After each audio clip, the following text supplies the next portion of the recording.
நான் செயற்கை நுண்ணறிவு மற்றும் ரோபோட்டிக்ஸ் துறையில் பணிபுரிகிறேன். எல்பியு படித்துக் கொண்டிருந்த போது எனக்கு ரூபாய் 2.5 கோடி பேக்கேஜில் வேலை கிடைத்தது. 2.5 கோடி ரூபாய் வருமானம் ஈட்டும் எல்பியுவின் இறுதியாண்டு மாணவர். நான் தான் ஸ்ரீ சரவண விஷ்ணு, எல்பியுவின் இறுதியாண்டு மாணவர். பிடெக் ரோபோட்டிக்ஸ் மற்றும் ஆட்டோமேஷன் துறையில் இறுதியாண்டு படிக்கிறேன். துவக்கத்தில் 12 ஆண்டுகளுக்கு முன்பு வரை எனக்கு ஆங்கிலத்தில் பேசக்கூட தெரியாது. ஆனால் இப்போது 2.5 கோடி சம்பாதிக்கிறேன். இது மிகவும் அற்புதமான பயணம்.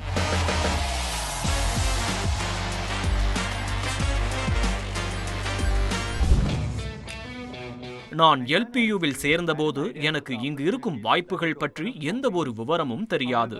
ஆனால் இங்கிருக்கும் வசதிகளை சுதந்திரமாக உபயோகித்தேன். ஆய்வுகள் மேற்கொண்டேன். தொழில்நுட்பத்தின் எதிர்காலத்தை பற்றி அதிக கவனம் கொண்டேன். எலான் மஸ்க் 2040இல் மனிதர்களை விட அதிக ரோபோக்கள் இருக்கும் என்று கூறினார்.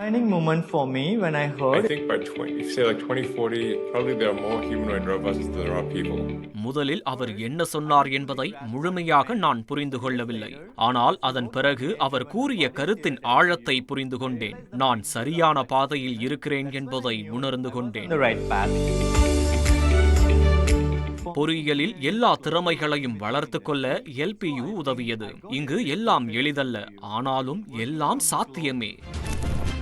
Facing failures was hard yet exciting. It's not easy here, but everything is possible here. You just have to think. எல்பியுவில் உள்ள ஆசிரியர்கள் மற்றும் வாய்ப்புகளின் உதவியால் என்னால் ஜப்பான், சிங்கப்பூர், அமெரிக்கா என உலகளவில் பயிற்சி பெற முடிந்தது.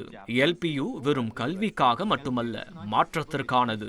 வெவ்வேறு கலாச்சாரங்களை அறிந்து கொள்ளும் வாய்ப்பு இங்கு கிடைத்தது. ஹேக்கத்தான் உள்ளிட்ட போட்டிகள் மூலம் மூளைக்கு வேலை தருவது மட்டுமல்லாது இண்டஸ்ட்ரி சவால்களை எதிர்கொள்ளவும் உதவியது. தொழில்துறை தலைவர்களை சந்திக்கும் வாய்ப்பு கிடைத்தது. நிறைய கற்றுக்கொண்டேன். Industry leaders and learn from them.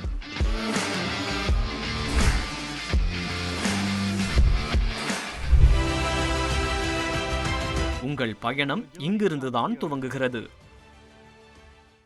என்னால் முடியும் என்றால் உங்களாலும் முடியும்.